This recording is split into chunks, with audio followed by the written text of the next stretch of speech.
مسئلہ مفادات کا ہے، ترجیحات کا ہے۔ ناظرین، جو لوگ مجھ سے بحث مباحثہ کرتے ہیں کہ معیشت کو ٹھیک کرنے کے لیے یہ فارمولہ ٹھیک رہے گا اور وہ سولوشن ٹھیک رہے گا، ان کو میں یہ بتانا چاہتا ہوں کہ جہاں مفادات اور ترجیحات ہوں تو تمام پارلیمان کے لوگ بیٹھ کر آدھی رات کے بیچ میں اپوزیشن، حکومت، ادھر ادھر ہیاں ہواں سب کے لوگ بیٹھ کر اپنا کام کروا لیتے ہیں، لیکن جب عوام کی باری آتی ہے، عوام کی فلاح و بہبود کی باری آتی ہے، ملک کی معیشت کی باری آتی ہے، تو یہ آپس میں کہتے ہیں کہ ہم کثرت رائے نہیں بنا سکے۔ عوام کے لیے چیزوں کو سستا کرنے کے لیے ان لوگوں کی کثرت رائے نہیں بنتی، لیکن اگر آئین میں کوئی ترمیم بھی کرنی پڑ جائے تو حکومت، اپوزیشن، ایک دوسرے کے دشمن بھی آپس میں بیٹھ کر قانون سازی کر لیتے ہیں، آپس میں بیٹھ کر ایک چیز پر تصفیہ کر لیتے ہیں، لیکن عوام کے لیے نہیں۔ ان میں جو بھی جائے، جو بھی آئے، اس سے فرق نہیں پڑتا۔ ناظرین، فرق نہیں پڑتا۔ کون سی سیاسی جماعت ہے میں نے دیکھنا ہی چھوڑ دیا ہے۔ عوامی اہداف، عوامی مفادات اور عوام کی ترجیحات کب نمبر 1 پوائنٹ ایجنڈا بنے گی، میں اس دن کا منتظر ہوں۔ میں اس دن کا منتظر ہوں جب پاکستان کا ہر شہری برابر کا شہری تصور کیا جائے گا، جب ہر شہری کا حق ہوگا کہ میرٹ کی بنیاد پر اسے نوکری ملے اور یہ ملک بھی میرٹ کی بنیاد پر چلے۔ یاد رکھیں ناظرین، چنگیز خان جیسا جنگجو،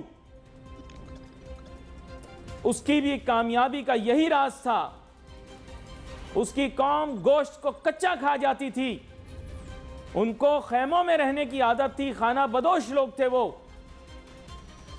دنیا کو فتح کیسے کیا آپ جانتے ہیں، مستقیم آپ جانتے ہیں، اعجاز آپ جانتے ہیں کہ وہ جنگجو لوگ جو پہاڑوں پر رہتے تھے، جن کو کوئی علم نہیں تھا کہ غسل کیسے ہوتا ہے، طریقہ کار کیا ہے صفائی ستھرائی کا، سلیقہ طریقہ کیا ہوتا ہے کھانا کھانے کا، جنگ کے اصول کیا ہوتے ہیں،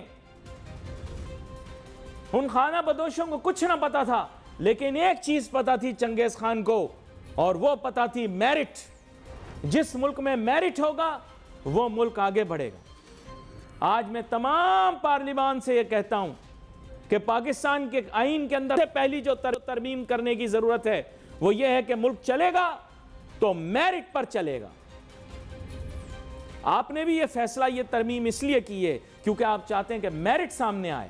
میں چاہتا ہوں ایک ترمیم آپ اس لیے کریں کہ ملک کے اندر ہر نوکری کے لیے، ہر سرکاری نوکری کے لیے، چاہے وہ چپڑاسی کی ہو یا کسی بھی ادارے کے سربراہ کی، میرٹ کی بنیاد پر انشاءاللہ یہ ملک ترقی کرے گا اگر آپ حق سچ کے ساتھ چلیں گے۔ آئی ایم ایف کی ویب سائٹ پر جانے کے بعد یہ اندازہ ہوتا ہے کہ پاکستان میں جو اعلان کر دیا گیا کہ ہمیں پروگرام مل گیا ہے، اس کے کوئی تقریباً 1.5 دن کے بعد آئی ایم ایف کی ویب سائٹ پر یہ باقاعدہ خبر آئی کہ پاکستان کو پروگرام میں ارینجمنٹ مل گئی ہے۔ یہ حیرانگی کی بات ہے کہ ہم نے اعلان پہلے کر دیا اور پروگرام ہمیں بعد میں ملا۔ یہ عجلت پاکستان جیسے ملک کے اندر تو قابل قبول ہے، لیکن میں آپ کو بتا دوں کہ ویسٹرن ممالک اور وہاں پر موجود اداروں کو یہ بات انتہائی ناپسند ہے کہ ان کے فیصلے سے پہلے فیصلہ صادر کر دیا جائے۔ اس سے دوسرے لوگ آکورڈ پوزیشن میں آ جاتے ہیں، اور آکورڈ پوزیشن میں آ جانے کی وجہ سے بہت ساری پرابلمز کریٹ ہوتی ہیں۔ پھر وہ کام تو کر دیتے ہیں لیکن بہت سارے تحفظات اور شک و شبہات پیدا کر دیتے ہیں، اور ملنے والی چیز کا ذائقہ پھیکا ہو جاتا ہے۔ خیر، ابھی بھی پاکستان کے اخباروں میں گلوبل آؤٹ لک جو ہے اس کو ہاف گلاس فل کر کے پیش کیا جا رہا ہے، جبکہ آئی ایم ایف نے شاید ہاف گلاس فل نہیں بلکہ ہاف گلاس کا ہی بتایا ہے۔ ہمارے ساتھ مہمان موجود ہیں، جناب انجینئر عبدالجبار میمن صاحب، جو کہ ایک بہت ہی معروف و مشہور شخصیت ہیں، سابق وائس پریزیڈنٹ FPCCI, اس کے علاوہ چیئرمین سائٹ اور اس کے علاوہ چیئرمین پاکستان اسٹیل اور متعدد اداروں کے بورڈز پر بھی بیٹھے رہے ہیں اور ابھی بھی بیٹھتے ہیں. ویلکم کرتا ہوں آپ کو شو میں انجینئر صاحب. Thank you. انجینئر صاحب, معذرت میں واپس آیا تو میں نے سوچا کہ تھوڑا ماحول, حالات, واقعات بدل دوں, کیونکہ آپ کو پتہ ہے آج کل میڈیا والے they are walking on a tight rope. لیکن ہم جو میک بلیو پلیٹونک ورلڈ اپنے ناظرین کے لیے پیش کر رہے ہیں وہ حقیقت سے بہت دور ہے. پاکستان بہت سے معاشی مسائل کا سامنا کر رہا ہے, لیکن ظاہری بات ہے پاکستان کا ایک مثبت رخ دکھانے کے بہانے ہمیں ان کو کسی اور راہ پر لگانا ہے. آپ بھی جانتے ہیں اور میں بھی جانتا ہوں کہ میں کیا بول رہا ہوں. لیکن بنیادی بات یہ ہے کہ IMF نے جن چیزوں کا اظہار کیا ہے, منسکول ہماری GDP گروتھ ریٹ رکھی ہے, جسے بہت بڑھا چڑھا کے اخباروں میں پیش کیا جا رہا ہے. 3.2% ایک لافنگ اسٹاک ہے GDP گروتھ ریٹ, لیکن ہم اس پر بہت خوش ہیں. اور مہنگائی کی شرح اگر کسی ترقی یافتہ ملک کے اندر اتنی زیادہ ہو تو شاید وہاں کی پوری کابینہ پریشان ہو اور صبح شام اس کوشش کاوش میں لگ جائے کہ مہنگائی کو کم کرے. لیکن پاکستان میں اس بات کا جشن منایا جا رہا ہے کہ یہ فگر جو ہے بہت ہائی ہونے کے باوجود اتنا ہائی نہیں ہے جتنا پچھلے 2 سال میں تھا. کیا کہنا چاہیں گے IMF کے گلوبل آؤٹ لک کے بارے میں؟ دیکھیں, IMF, world bank, Asian development bank یا جتنے بھی کثیر الجہتی جس کو میں کہتا ہوں ملٹی لیٹرل آرگنائزیشنز ہیں, اس ملٹی لیٹرل آرگنائزیشن جو ہے جب کوئی بھی پروگرام حکومت کی اپنی ڈیمانڈ پہ, جیسے ہماری اپنی ڈیمانڈ تھی کہ جی ہمیں یہ پروگرام ملے, تو جب اس کو وہ لاتی ہیں یا اس کے لیے اسٹاف لیول ایگریمنٹس کی صورتحال بنتی ہے, تو وہاں پر وہ ایک ہمیں پورا ایک میکرو اکنامک سے لے کر میکرو اسٹیبلٹی کے حوالے سے ہم نے اپنے ملک میں کیا کیا کرنا ہے اس کے سارے وہ حاشیے بنا کر ہمیں دیتی ہیں. اب یہ دوسری بات ہے کہ ون ون سچویشن جس کو ہم کہتے ہیں وہ اس لیے نہیں ہے کہ they are over professionals and we are under professionals. ہمارے طرف سے جو بھی ادارہ یا جو ایک پروفیشنلزم کی جو بھی ایک لمیٹیشنز ہیں وہ آپ کے سامنے ہیں. اگر یہ نہ ہوتی تو پرائم منسٹر یہ نہ کہتا کہ اب آئندہ سیکریٹری IT کوئی مارکیٹ پروفیشنل کوئی لگائیں گے, ہم بیوروکریسی سے نہیں لگائیں گے. شاید یہ بھی نہ ہوتا کہ پہلی دفعہ میں دیکھ رہا ہوں کہ MP1 اور MP2 کے بے تحاشا میرا خیال ہے اشتہارات دیے گئے ہیں کہ پرائم منسٹر سیکریٹریٹ کو ایک پروفیشنل میرا خیال ہے ڈیو ہجوم کی اس وقت ضرورت پڑ گئی ہے.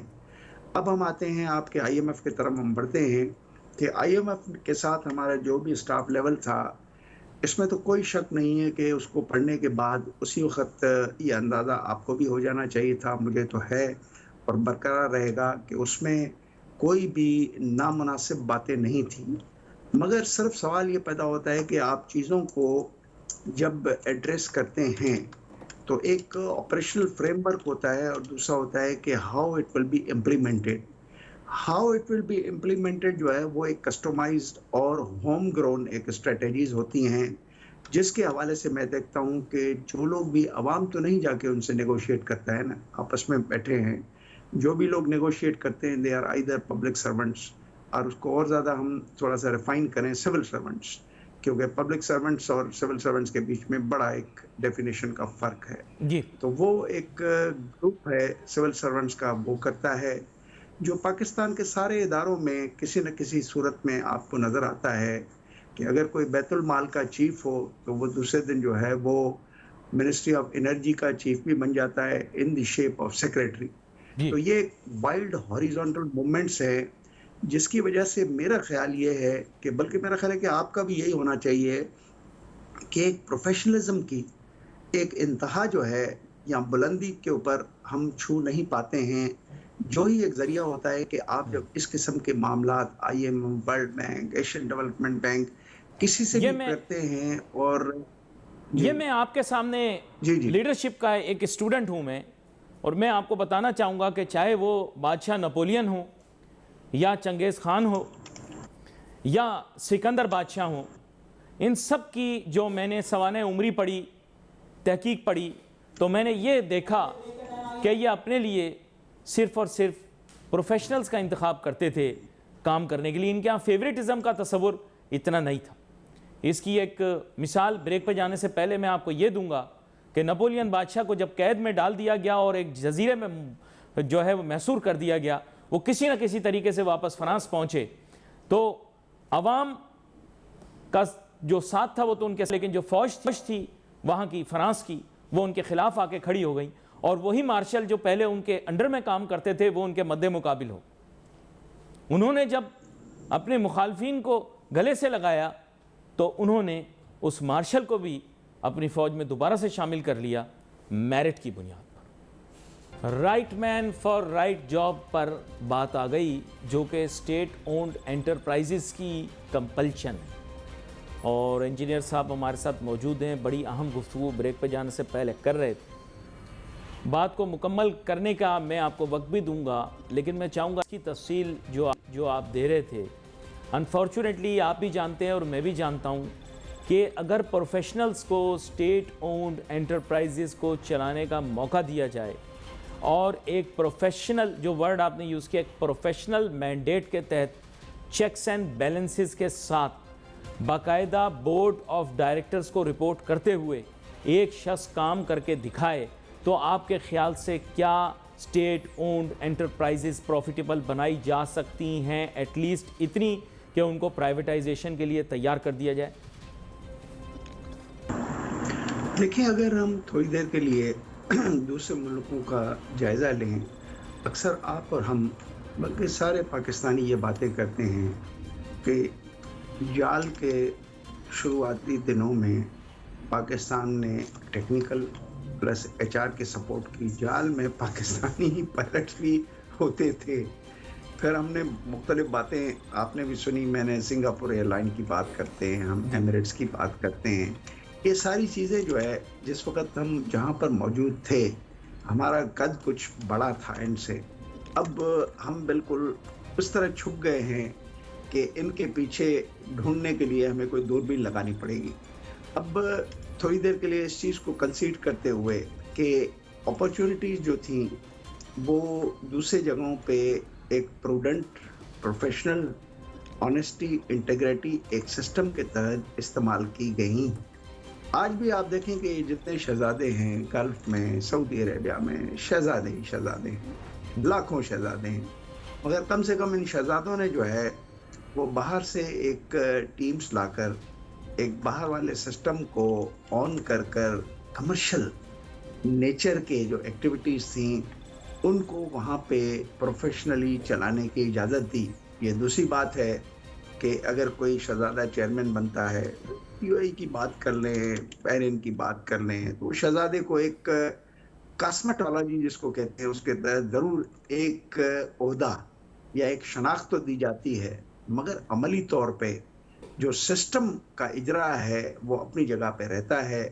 اس شہزادے کو جو ہے اس سسٹم میں بٹن دبانے کی بھی جو ہے وہ میرے اپنے خیال میں کہ بٹن دبانے کی بھی اجازت نہیں ہوتی, یا اجازت وہ سسٹم دیتا ہی نہیں ہے, کیونکہ وہ سسٹم خود انٹرفیسنگ کر کے چیزوں کو آگے بڑھتا ہے. تو آپ کے سوال کا جواب میرا خیال ہے کہ کچھ افرمیشن میں اس طریقے سے دیا جا سکتا ہے کہ ہاں ایسا پاسبل ہے, مگر سوال یہ پیدا ہوتا ہے کہ ہمارے ہاں چونکہ ہماری مجبوریاں ہیں, ہماری مجبوریاں یہ ہیں کہ ہم ایک کولیشنز کرتے ہیں, ہم مختلف کنٹروورشل چیزوں کے اوپر ایک دوسرے کے ساتھ مفاہمت کرتے ہیں, مگر وہ مفاہمت بارٹر کے اوپر ہوتی ہے کہ ہمیں کیا ملے گا. ایک گروپ, پولیٹیکل گروپ دوسرے گروپ کو جب سپورٹ کرتا ہے تو وہ بارٹر کرتا ہے. کچھ دن پہلے اخباروں میں اخباروں کو چھوڑ کر آپ ہی کے ٹی وی کے اوپر سنی ہوئی باتیں کرتا ہوں کہ چیزوں کو بارٹر کرنے میں جو ہے رقومات کی بھی باتیں چل رہی تھیں, چیزوں کو بارٹر کرنے میں کچھ لیجسلیٹر کی سیٹوں دینے کی بھی بات ہو رہی تھی. عالم و اشکار یہ چیزیں ہمارے سوسائٹی میں ڈسکشن بھی ہو رہی ہیں.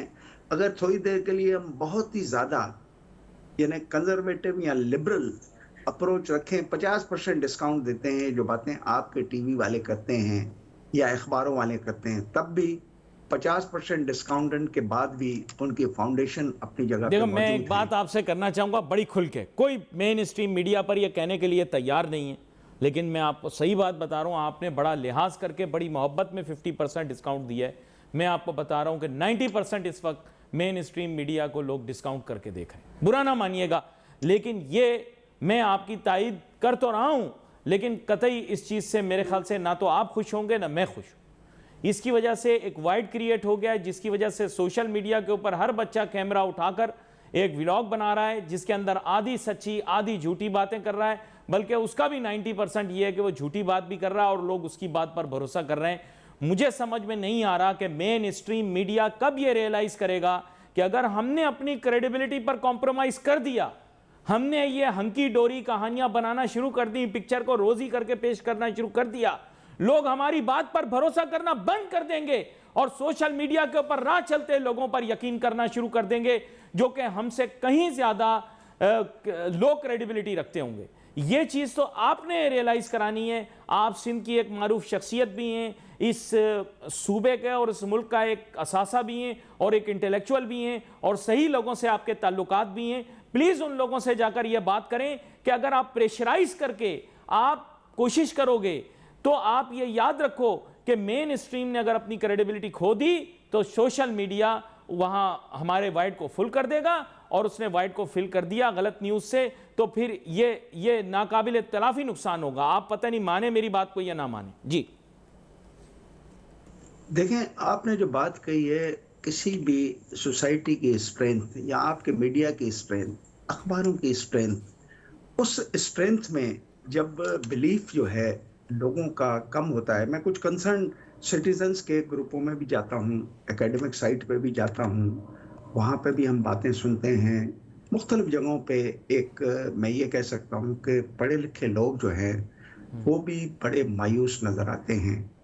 مایوس اس لیے نظر آتے ہیں کہ انہیں غلط چیزیں سننے کے اوپر مجبور کیا جاتا ہے. آپ کو ایک سال پہلے کانسٹیٹیوشن جو ہے ایک ڈیمانڈ کہ جی فریڈم آف ٹاک چیزیں کے لیے آپ سارا سچ جو ہے آن سرفیس لے آئے. تو آپ یہ جو بات کر رہے ہیں کہ لوگ بلاگ بناتے ہیں، یوٹیوب پہ چلتے ہیں، یہ کاروبار بھی کافی مدھم پڑ جائے گا. جب اگر سچ کو آپ سرفیس پہ لے آئیں، لوگوں کو چونکہ اب اطمینان، اعتقاد اور جب ایک وہ سچ ٹرسٹ سامنے نہیں آ رہا کہ جائے جو گا تو لوگ ہم سن محتاج رہے نہیں رہیں گے سوشل میڈیا کے. میں یہی آپ کی بات کی بھی تائید کرتا ہوں اور میں چاہتا ہوں کہ جو لوگ اس وقت ارباب اقتدار میں بیٹھے ہوئے ہیں وہ اس چیز کو سمجھیں کہ اگر ہم سچ نہیں بتائیں گے تو ایک وائڈ کریٹ ہوگا، ایک ویکیوم کریٹ ہوگا اور موقع ملے گا سوشل میڈیا کے اندر فیک نیوز کو آنے کا. اگر 100% ہم ٹروتھ بولیں گے، سمجھیں گے، سوچیں گے تو ہم ڈیٹر کر دیں گے اس ہارمفل ایفیکٹ کے جو فیک نیوز سے آ سکتا ہے. جی معذرت آپ کو میں نے انٹرپٹ کیا.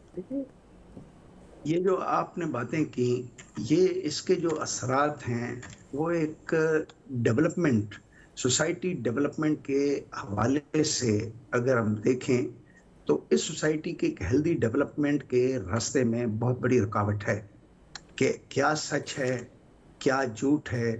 کتنا جھوٹ آپ نے کہنا ہے جہاں آپ بیٹھے ہو، آپ کی بھی کچھ مجبوریاں ہیں. میں تھوڑا سا اب کوشش کرتا ہوں کہ کچھ کھل کر بات کرنے کی. آپ کی بھی کچھ مجبوریاں ہیں کیونکہ آپ کے ہاں بھی انفلوز ہیں. نہیں، آپ کے ہماری مجبوری ہاں میں آپ کو بتاتا پروفیٹیبلٹی ہوں. ہماری مجبوری یہ ہے کہ ہماری کمپلشن ہے کہ اس وقت ملک مشکل وقت سے گزر رہا ہے اور ہمیں ایک مثبت تصویر اس لیے کھینچنی ہے تاکہ یہ جو معاشرے میں انتشار ہے ہم اس کو کم کر سکیں.